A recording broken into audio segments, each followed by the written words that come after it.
Les années 30, Césaire découvre Paris.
À l'époque, pour tout Antillais, Paris, c'est le centre du monde.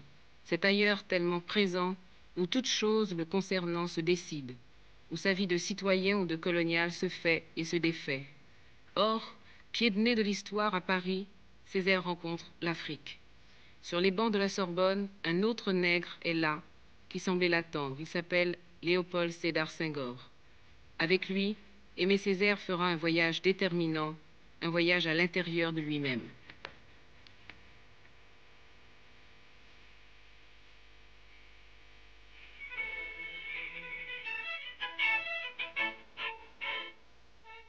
Mon adolescence a été un petit peu le quartier latin, mon compagnonnage avec Senghor, mais ça a été un petit peu pour moi la découverte de moi-même. Au fond, la grande question qui nous angoissait, Senghor et moi, dans ce monde tel qu'il était, perdu comme nous l'étions, la grande question était une sorte d'angoisse métaphysique. Hein, qualisum, quel homme je suis?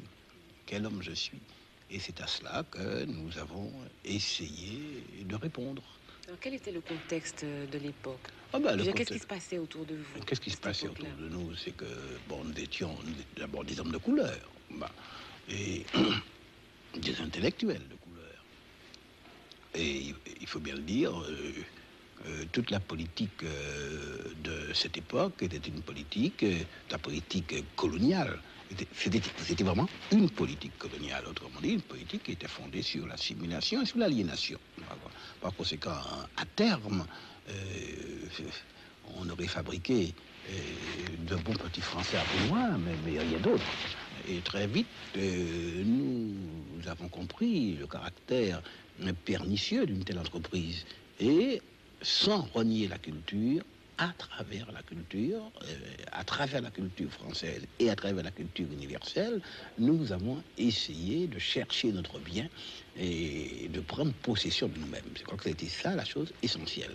C'était nous les premiers, en tout cas nous parmi les premiers, je crois, nous avons posé le problème, d'abord dans le ressentant vraiment, je crois, jusqu'au très fond de nous-mêmes, et avec angoisse, comme une angoisse métaphysique, nous avons posé le problème de la recherche de l'identité.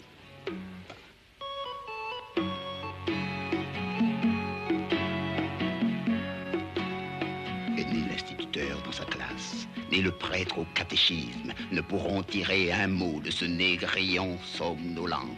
Malgré leur manière si énergique à tous deux de tambouriner son crâne tondu, car c'est dans les marais de la faim que s'est enlisée sa voix d'inanition. Un mot, un seul mot, et je vous en tiens quitte de la reine blanche de Castille. Un mot, un seul mot, voyez-vous ce petit sauvage qui ne sait pas un seul des 10 commandements de Dieu?